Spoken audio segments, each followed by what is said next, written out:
इंसान की बर्बादी के कई कारण हो सकते हैं, लेकिन कुछ मुख्य कारण ऐसे हैं जो हर किसी को प्रभावित कर सकते हैं। इन कारणों को जानकर हम अपने जीवन को बेहतर बनाने के लिए कदम उठा सकते हैं। आज की कहानी, एक सन्यासी की कहानी। आज मैं आपको यह कहानी बताने जा रहा हूँ कि इंसान की ऐसी कौन सी गलतियां होती हैं जो इंसान को बर्बाद कर देती है। अगर हम अपनी बर्बादी का कारण जान लें तो हम अपने जीवन को खुशहाल बना सकते हैं। बहुत समय पहले की बात है। एक नगर में एक धनी सेठ रहा करता था। उस सेठ के पास सभी प्रकार की सुख सुविधाएं थी, लेकिन उसके कोई संतान नहीं थी। संतान के दुख में वह हमेशा चिंतित रहता था। आप इस कहानी को वीडियो के जरिए भी सुन सकते हैं। फिर एक दिन उसे पता चला कि उसकी पत्नी गर्भवती है और वह अपनी पत्नी का बहुत ख्याल रखता था, इसलिए एक दिन उसके घर एक बेटे का जन्म हुआ। पुत्र जन्म से सेठ बहुत खुश हुआ। कोई कसर नहीं छोड़ी। उसका बेटा देखते ही देखते बड़ा हो गया। तब सेठ ने अपने बेटे को गुरुकुल भेजने का फैसला किया ताकि वह पढ़ लिख कर विद्वान बन सके। ज्ञान प्राप्त करने हेतु गुरुकुल भेज दिया था। गुरुकुल में वह बच्चा अच्छे से पढ़ाई करता था और अपने गुरु की सभी आज्ञाओं का पालन करता था। ऐसे में वह बच्चा धीरे धीरे वहां का सबसे होनहार छात्र बन गया। गुरुकुल में बालक ने सभी वेद, पुराण और शास्त्रों का अध्ययन किया और एक महान विद्वान बन गया। लेकिन कहते हैं न कि समय कब बदल जाएगा ये कोई नहीं जानता। ऐसे ही एक दिन किसी प्राकृतिक आपदा के कारण उसके माता पिता की मृत्यु हो गई, और जब उसके माता पिता की मृत्यु हुई तो बच्चे की शिक्षा पूरी नहीं हुई थी। और जब बच्चे ने खबर सुनी कि उसके माता पिता अब इस दुनिया में नहीं है और उसका सब कुछ बर्बाद हो गया है, तो लड़का इस सांसारिक मोह में बह गया। इसके बाद लड़के ने कहा कि गुरुकुल से अपनी शिक्षा पूरी करने के बाद वह अपना पूरा जीवन लोगों की भलाई में बिताएगा। फिर जब बालक की शिक्षा पूरी हुई तो उसके बाद बालक साधु बन गया और वह सांसारिक चीजों से दूर हिमालय के जंगल में चला गया। अध्यापन को विश्राम देते हुए समय के साथ उनके सन्यासी की चर्चा चारों ओर होने लगी और दूर दूर से लोग उनके पास शिक्षा लेने के लिए आने लगे, और बहुत से लोग अपनी समस्याओं का समाधान पाने के लिए भी उनके पास आने लगे। वह समस्याओं का समाधान बड़ी आसानी से कर देता था, जिससे वह पूरे राज्य में प्रसिद्ध हो गया। परंतु जिस नगर में वह रहता था वहां का राजा क्रूर व्यक्ति था। जब राजा को तपस्वी के बारे में पता चला तो उन्होंने तपस्वी से मिलने का फैसला किया। अगली सुबह राजा तपस्वी से मिलने के लिए अपने महल से निकल गया और फिर वह उसकी कुटिया की ओर गया, और वहां पहुंचकर राजा ने जब उसे साधु के रूप में देखा तो वह उसे देखता ही रह गया। उसके चेहरे पर एक अलग ही तेज था। जब वह साधु के पास पहुंचा तो उसे असीम शांति का अनुभव हुआ। साधु को प्रणाम किया और उसके पास बैठ गया और उससे बातें करने लगा। वह राजा पहली ही मुलाकात में साधु के व्यक्तित्व से इतना प्रभावित हुआ कि उसी समय से उसने अच्छाई के रास्ते पर चलने का फैसला कर लिया। और मैं सोचने लगा कि इतनी सी मुलाकात में यह साधु मुझे इतना बदल सकता है, तो ऐसा हमेशा रहेगा। यदि तुम मेरे साथ रहोगे तो मेरा जीवन बदल जाएगा। और यह सोचकर राजा साधु से अपने महल में चलने का अनुरोध करने लगा। राजा का आग्रह सुनकर सन्यासी माना नहीं कर पाया और राजमहल चलने को तैयार हो गए। तब राजा सन्यासी को महल की ओर ले गए। महल पहुंचकर राजा ने साधु की बहुत खातिरदारी की और उसके बाद राजा ने साधु को एक दाहिने कमरे में भोजन कराया। भोजन के समय साधु ने राजा को धन्यवाद दिया और राजा से जाने की अनुमति मांगी। यह सुनकर राजा ने कहा कि आप हमारे बाग में जब तक चाहे तब तक रह सकते हैं। आपको यहाँ किसी भी प्रकार की असुविधा नहीं होगी और आप यहाँ रहेंगे तो हमारे लोगों को भी अच्छा लगेगा और हमें भी अच्छा लगेगा। यह सुनकर साधु ने राजा का प्रस्ताव स्वीकार कर लिया। राजा के आदेशानुसार सेवकों ने एक सुंदर कुटिया बनाई। उसके बाद साधु उसी कुटिया में रहने लगा। राजा ने उनकी बहुत सेवा की, लेकिन कई वर्षों के बाद राजा और रानी को किसी जरूरी काम से दूसरे राज्य में जाना पड़ा। लेकिन उन्होंने साधु की सेवा के लिए एक सेवादार नियुक्त कर दिया। लेकिन राजा के जाने के बाद वह सेवादार बीमार पड़ गया और अपने घर चले गए और कभी लौटकर वापस नहीं आया। तो तपस्वी को गुस्सा आ गया और उसने राजा को खूब खरी खोटी सुनाई और राजा से कहा कि जो जिम्मेदारी आप पूरी नहीं कर सकते वह जिम्मेदारी आप क्यों लेते हो। तब राजा ने तपस्वी से पूछा और कहा कि सन्यासी गया, मुझसे कोई गलती हो गई है, तो इसके लिए मैं आपसे क्षमा मांगता हूं। कृपया मुझे क्षमा करें और मेरा क्रोध शांत करें और बताएं कि क्या हुआ था। यह सुनकर साधु ने उससे कहा कि तुम्हारे जाने के बाद मुझे यहाँ किसी ने भोजन नहीं दिया और मुझे कई दिनों तक कष्ट सहना पड़ेगा। यहां आकर मैं भूखा रहा और किसी ने मुझसे मेरा हाल भी नहीं पूछा। यह सुनकर राजा ने तपस्वी से माफी मांगी और कहा कि आज के बाद ऐसी गलती नहीं होगी। फिर कुछ देर बाद मामला शांत हुआ। जब राजा और तपस्वी के बीच बातचीत चल रही थी, रानी भी छुपकर सुन रही थी यह सारी बातचीत। उसके बाद राजा ने उसे तपस्वी से शिकायत का मौका नहीं दिया और उसकी खूब सेवा की। लेकिन कुछ दिनों के बाद राजा को किसी जरूरी काम से अपने राज्य से बाहर जाना पड़ा। लेकिन इस बार राजा ने राज्य से बाहर जाने से पहले अपनी रानी से कहा कि जब तक मैं ना आऊं तब तक तुम स्वयं ही उस तपस्वी की देखभाल करोगे। यह सुनकर रानी बोली, हाँ महाराज, आप अवश्य जाइए, मैं सन्यासी महाराज की अच्छी देखभाल करूंगी। बाद में रानी प्रतिदिन भोजन बनाकर सन्यासी महाराज के पास भेजती थी। लेकिन एक दिन रानी स्नान करने चली गई और साधु को भोजन देना भूल गई। भोजन क्यों नहीं आया, इसके बाद साधु ने सोचा कि वह स्वयं महल में जाकर देखेगा कि अब तक भोजन क्यों नहीं आया, और फिर वह महल में पहुंच गया। जब वह महल के अंदर पहुंचा तो वहां उसकी नजर रानी पर पड़ी। रानी के लंबे लंबे गाने, काले केस जो कि उसकी कमर पर लहरा रही थी, उसकी कजरारी आंखें जो देखने मात्रा से ही घायल कर दे, उसकी हिरानी जैसी चाल। रानी के इतने सुंदर रूप को देखकर सन्यासी चकित हो गया और रानी की सुंदरता सन्यासी के मन में घर कर गई और वह वहां से बिना कुछ कहे ही अपनी कुटिया में लौट आया। सन्यासी रानी के रूप की सुंदरता को भुला नहीं सका और वह खाना पीना छोड़कर अपनी कुटिया में पड़ा रहा। उसने कई दिनों तक कुछ भी नहीं खाया, जिस वजह से वह बहुत कमजोर हो गया। फिर कुछ समय बाद राजा वापस लौटे और जब उसे सन्यासी की हालत का पता चला तो वह सीधे सन्यासी के पास पहुंच गए और बोले कि हे भगवान, क्या बात है, आपको क्या हो गया और आप इतने कमजोर कैसे हो गए? किस गहरी सोच में डूबे हो? क्या मुझसे कोई गलती हो गई है? तब साधु ने कहा, नहीं राजन, आपने कोई गलती नहीं की है। यह सुनकर राजा बोले, तो फिर क्या बात है, आप मुझे बताएं, मैं आपकी समस्या का समाधान अवश्य करूंगा। यह सुनकर तपस्वी ने राजा से कहा कि आपकी रानी की अद्भुत सुंदरता को देखकर मैं उसकी सुंदरता पर मोहित हो गया हूं और अब मैं रानी के बिना नहीं रह सकता। यह सुनकर राजा हैरान हो गया और कुछ देर सोचने के बाद राजा ने उससे सन्यासी से कहा, मैं आपको रानी दे दूंगा। यह सुनकर सन्यासी बहुत प्रसन्न हुआ। फिर राजा सन्यासी को लेकर महल चले गए और जब राजा और सन्यासी महल पहुंचे तो उस दिन रानी ने अपने सबसे सुंदर वस्त्र और आभूषण पहने थे। फिर राजा रानी के पास गया। राजा ने रानी से कहा कि इस साधु की मदद करनी चाहिए, वह बहुत कमजोर स्थिति में जा चुका है और मैं नहीं चाहता कि एक बुद्धिमान व्यक्ति की हत्या का कलंक मेरे सिर पर लगे। राजा की यह बात सुनकर रानी ने राजा से पूछा कि आखिर इन सन्यासी के इस दुख का कारण क्या है। तो राजा ने रानी से कहा कि सन्यासी आपकी अद्भुत सुंदरता के दीवाने हो गए हैं। राजा की यह बात सुनकर रानी ने कहा कि राजन, आप चिंता मत करिए, अब आप सब कुछ मेरे ऊपर छोड़ दीजिए। मुझे पता है कि मुझे अब क्या करना है। आपके ऊपर ना तो सन्यासी की हत्या का पाप लगेगा और ना ही उससे मेरे पवित्र धर्म का नाश होगा। रानी की यह बात सुनकर राजा ने रानी को सन्यासी को सौंप दिया। उसके बाद सन्यासी रानी को लेकर कुटिया पर पहुंचे।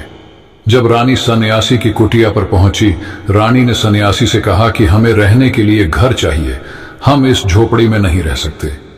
यह सुनकर सन्यासी राजा के पास गया और राजा से जाकर बोला कि हे राजन, हमें रहने के लिए घर चाहिए। सन्यासी की बात सुनकर राजा ने उनके लिए घर का प्रबंध कर दिया।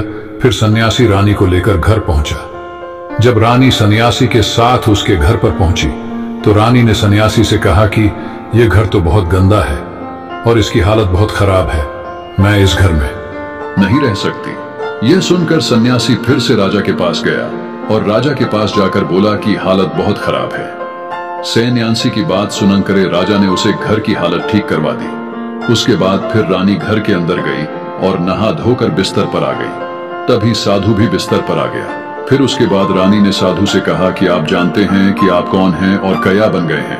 आप एक महान साधु थे जिनके लिए राजा स्वयं सभी आवश्यक चीजें उपलब्ध कराते थे, जिनके पास दूर दूर से लोग ज्ञान प्राप्त करने आते थे, जो लोगों को सत्य का मार्ग दिखाते थे, जो लोगों की समस्याओं का समाधान करते थे, जिन्हें सभी लोग गुरु मानते थे, जिसे सब लोग भगवान मानकर पूजते थे। और आज आप वासना के कारण मेरे गुलाम हो जाने की यह बात सुनकर साधु को झटका लगा और उसे एहसास हुआ कि वह एक साधु है ये सब क्या कर रहा है? वह ये सब सुख सुविधाएं छोड़कर शांति की तलाश में जंगलों में चला गया था।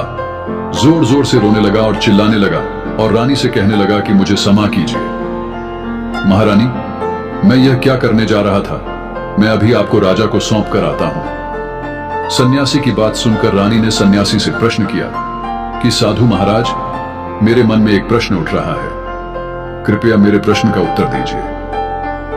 रानी की बात सुनकर सन्यासी ने कहा कि पूछो, तुम्हारा क्या प्रश्न है? फिर रानी ने कहा कि जब आपको उस दिन भोजन नहीं मिला तो आप बहुत क्रोधित हो गए। तब मैंने आपके ये रूप पहली बार देखा था और तभी से मैं आपके व्यवहार में परिवर्तन महसूस कर रही थी। ऐसा क्यों हुआ साधु महाराज? आखिर आपको इतना क्रोध क्यों आया? रानी की बात सुनकर सन्यासी ने रानी को समझाया कि जब मैं जंगल में था तो मुझे समय पर भोजन भी नहीं मिलता था, लेकिन जब मैं महल में आया तो महल में आने के बाद मुझे सारी सुख सुविधाएं मिली और फिर मैं इन सभी सुख सुविधाओं के मोह में फंस गया और मुझे इसके प्रति लगाव उत्पन्न हो गया और फिर मुझे इसको पाने का लालच उत्पन्न हो गया और जब मुझे यह नहीं मिला तो मेरे अंदर क्रोध उत्पन्न हुआ। फिर सन्यासी ने कहा कि महारानी, सच तो यह है कि अगर इच्छा पूरी नहीं हो तो क्रोध उत्पन्न होता है और अगर इच्छा पूरी हो जाए तो लालच बन जाता है। फिर सन्यासी ने रानी से कहा, यह इच्छा की पूर्ति ही मुझे वासना के द्वार तक लेकर आई है और मैं आपके प्रति आकर्षित हो गया। इसके बाद वो सन्यासी रानी को लेकर राजा के पास गया और बोला कि राजन, मुझे क्षमा कर दीजिए, मुझे अपनी गलती का एहसास हो गया है। ये लो आपकी रानी, मुझे ये सब नहीं चाहिए। मैं अपनी इच्छा के वशीभूत होकर यह गलत कार्य करने जा रहा था और अपने जीवन को बर्बाद कर रहा था, लेकिन अब मुझे सब कुछ समझ आ गया है। उसके बाद उसे सन्यासी ने कहा कि हे राजन, मनुष्य की बर्बादी का कारण उसकी 4 आदतें बनती है और दुनिया की हर एक व्यक्ति के अंदर यह 4 अवगुण होते हैं, लेकिन जो व्यक्ति इन पर नियंत्रण कर लेता है वह दुख और परेशानियों से बच जाता है। जो व्यक्ति इन 4 दोषों पर नियंत्रण नहीं कर पाता है, मुझे इसको पाने का लालच उत्पन्न हो गया और जब मुझे यह नहीं मिला तो मेरे अंदर क्रोध उत्पन्न हुआ।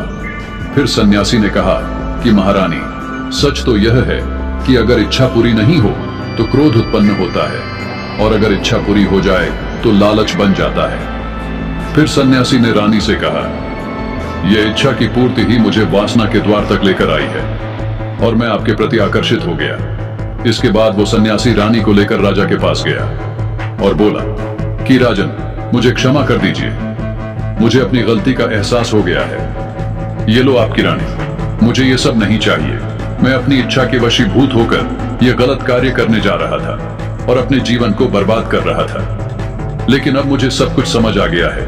उसके बाद उसे सन्यासी ने कहा कि हे राजन, मनुष्य की बर्बादी का कारण उसकी 4 आदतें बनती है और दुनिया की हर एक व्यक्ति के अंदर यह 4 अवगुण होते हैं, लेकिन जो व्यक्ति इन पर नियंत्रण कर लेता है वह दुख और परेशानियों से बच जाता है। जो व्यक्ति इन 4 दोषों पर नियंत्रण नहीं कर पाता है वो बर्बाद होने के कगार पर पहुंच जाता है। यह सुनकर राजा ने कहा कि महाराज, आप मुझे वो 4 आदतें बताइए जिससे कि मनुष्य की बर्बादी हो जाती है।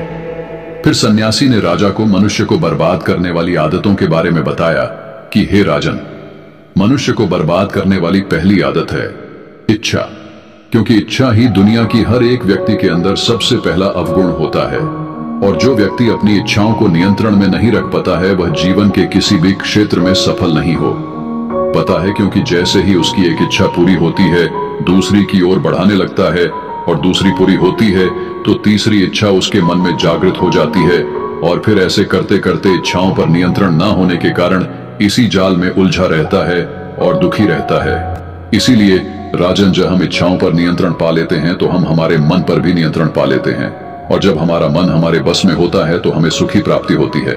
फिर जो हम चाहते हैं वही हमारे साथ होता है। फिर सन्यासी कहता है कि हे राजन, मनुष्य को बर्बाद करने वाली दूसरी आदत है वासना। वासना का जन्म हमारे मन में उठने वाली इच्छाओं से होता है। जिस प्रकार इच्छा का कोई अंत नहीं होता और मनुष्य वासना के जाल में फंसता ही चला जाता है, वासना के वशीभूत होकर मनुष्यों को कुछ भी नजर नहीं आता है। आज तक जितनी भी लड़ाइयां हुई है उनका सबसे बड़ा कारण स्त्री को पाने की इच्छा ही रही है। स्त्री के प्रेम में वशीभूत होकर राजा महाराजाओं ने आज से पहले बहुत सारे युद्ध किए हैं। रावण भी संसार का सबसे बुद्धिमान व्यक्ति था, लेकिन उसने भी माता सीता की सुंदरता की जाल में फंसकर अपना सब कुछ बर्बाद कर लिया। उसकी मृत्यु का कारण एक स्त्री ही बनी थी। कई राजा महाराजा तो युद्ध में इसलिए हार गए क्योंकि वो लोग स्त्रियों से रासलीला रचने में ही रह गए। ईश्वर ने तो स्त्री की उत्पत्ति इस संसार को बढ़ाने के लिए की है, लेकिन आजकल लोगों ने इसे अपनी वासना का शिकार बना लिया है, अपने मनोरंजन का साधन समझने लगे हैं। और जब उन्हें अपना यह मनोरंजन नहीं मिलता तो वो पागल हो जाते हैं और ना जाने क्या क्या कर बैठते हैं। इसीलिए हे राजन, जितना हो सके उतना वासना से दूर रहना चाहिए। फिर सन्यासी कहता है कि हे राजन, मनुष्यों को बर्बाद करने वाली तीसरी आदत है क्रोध। क्योंकि जब मनुष्य की वासना की पूर्ति नहीं होती है तो उसके अंदर क्रोध उत्पन्न हो जाता है, और जब व्यक्ति को क्रोध आता है तो उसे पर उसका नियंत्रण नहीं होता है, और फिर वो क्रोध में आकर कहीं गलत निर्णय ले लेता है। वो दूसरों को भला बुरा कह देता है, गलियां निकल देता है, और जब उनका क्रोध शांत होता है तो उन्हें अपनी गलती का एहसास हो जाता है, लेकिन तब तक तो सब कुछ बर्बाद हो चुका होता है। क्रोध के कारण मनुष्य के कई बने बनाए काम भी बिगड़ जाते हैं। जब मनुष्य के भीतर क्रोध उत्पन्न होता है तो वो अंदर से बहुत कमजोर हो जाता है, और एक कमजोर मनुष्य कुछ भी नहीं कर सकता है। फिर सन्यासी कहता है कि हे राजन, मनुष्य को बर्बाद करने वाली चौथी आदत है लालच। हे राजन, लालच का फल सदैव बुरा होता है। लालच में पड़कर हम बहुत से लोगों का बुरा कर देते हैं। हर मनुष्य के जीवन में कभी न कभी ऐसे लालच अवश्य आते हैं जब वह लालच कर बैठता है और अधिक पाने की लालसा में वह कुछ ऐसा कर बैठता है जिससे जो उसके पास था वह उसे भी गंवा देता है। क्योंकि जैसे ही व्यक्ति की एक इच्छा पूरी होती है उसका लालच बढ़ जाता है और उसके नैन में और कई जन्म लेने लगती है। जो व्यक्ति लालच करता है वह कामयाबी से कोसों दूर रहता है, क्योंकि एक ना एक दिन लालच का दुश्मन सामने आता ही है। अगर हम समय रहते ही लालच को त्याग दें और उसकी जाल में ना फंसे तो हम एक सफल व्यक्ति अवश्य बन सकते हैं। फिर अंत में सन्यासी राजा से कहता है कि हे राजन, अगर मनुष्य चारों आदतों को छोड़ देता है तो उसे जीवन में सफल होने से कोई नहीं रोक सकता। जो इन आदतों को नहीं छोड़ता है उसे जीवन में बर्बाद होने से कोई रोक सकता। मैं एक सन्यासी होकर इसकी जाल में फंस गया था, तो सामान्य मनुष्य तो इससे बच नहीं सकता। इसीलिए हे राजन, मनुष्य को इन आदतों से हमेशा बचाना चाहिए।